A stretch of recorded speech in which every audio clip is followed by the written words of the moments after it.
I think if I hear you call me Becky one more time, six-pack, I'm gonna pop your tops. All six of them. Who are you?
Hey, this is Matt once again. Welcome back to another video, and this is another paid request, this time from Sherlock Bond. Thank you so much for that.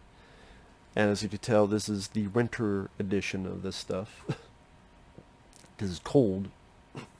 But if anyone wants to request any other type of videos or topics or reviews or what have you, feel free to send them.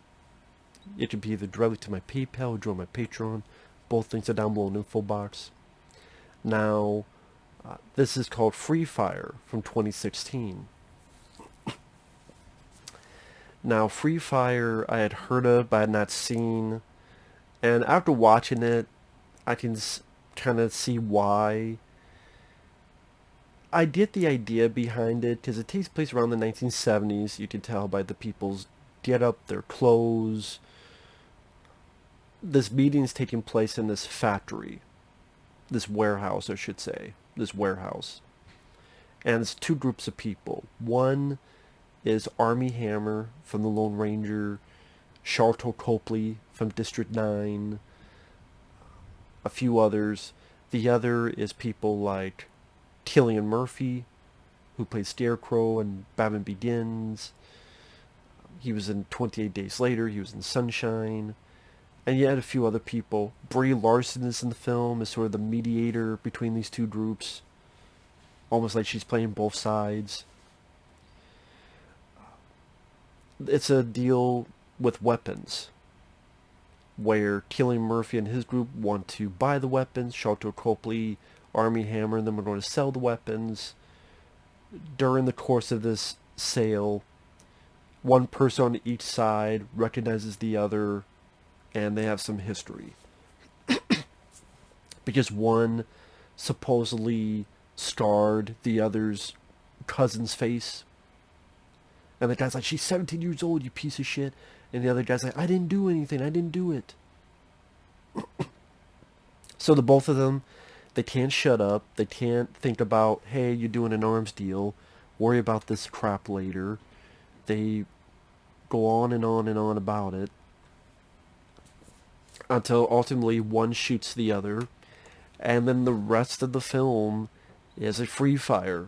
The rest of the film is this long shootout in this warehouse between these two groups of people. Now, that's a premise that sounds kind of fun, simple, fun on paper.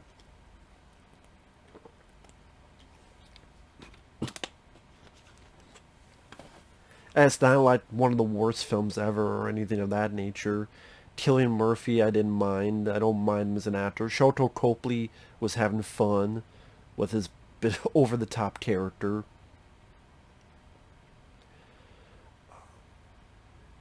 Throughout the film, there's some nice visceral thrills and irony.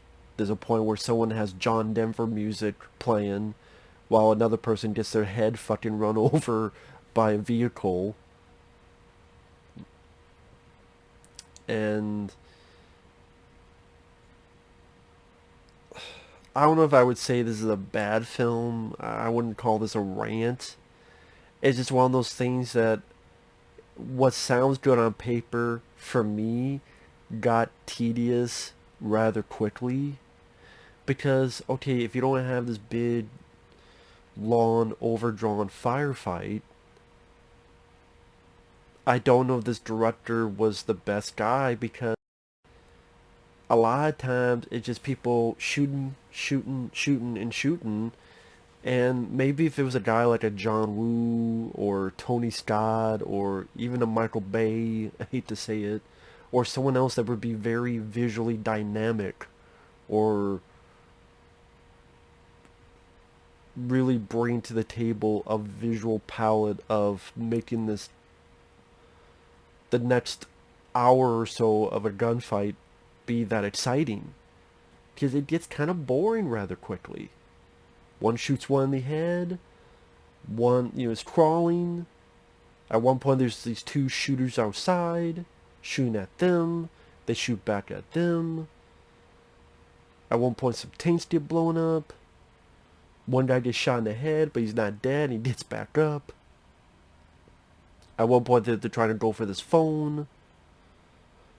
And as it goes on, there's moments that break the tedium. One person gets put on fire and has to put himself out. One person shoots the other in the face through the nose. And like I said, one gets into a vehicle and is playing John Denver music and runs the other guy over with a vehicle.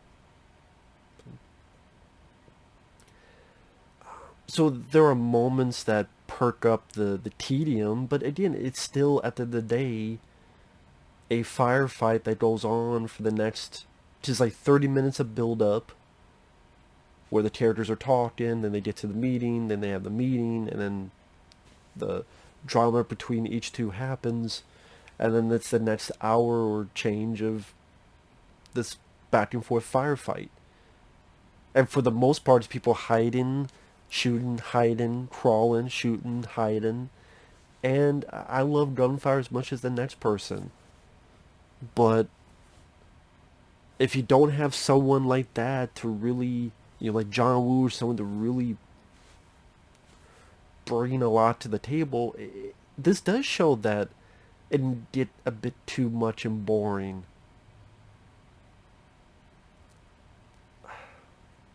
This is coming from a guy that enjoyed a film called Broken Fist, also known as Broken Path, which was pretty much 80 minutes of fighting, where one guy is chased by the same 4 or 5 people, and he keeps fighting these people over and over again. And that one I enjoyed much more compared to this.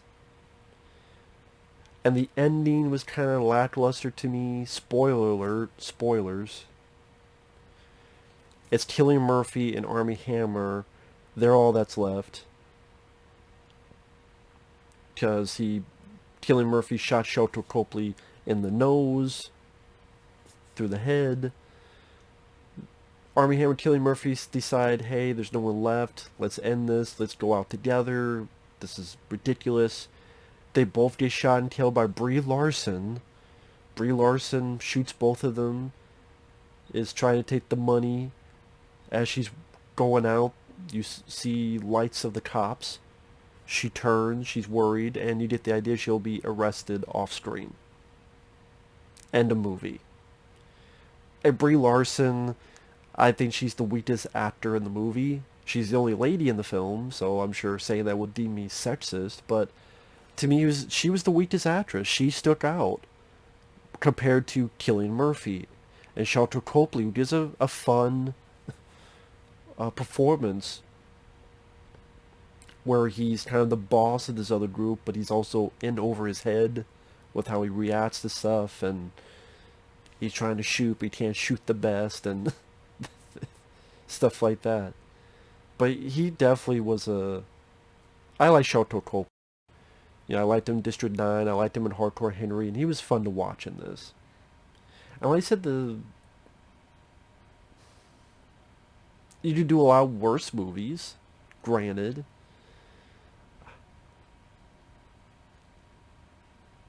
But there's a lot of times where just one person firing at the other in this warehouse. You're pretty much in this warehouse for the rest of the movie. It's not an interesting location. It's not an interesting backdrop visually. And action-wise,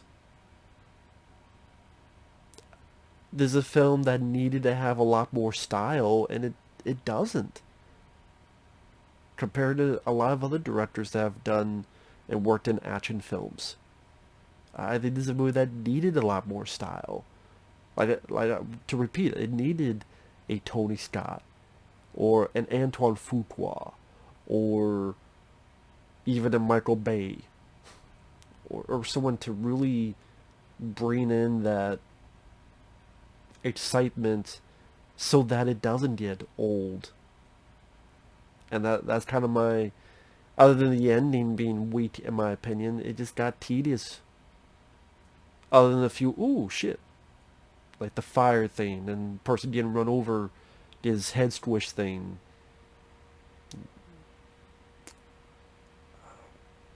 But yeah, I guess if you want to see a movie attempt to have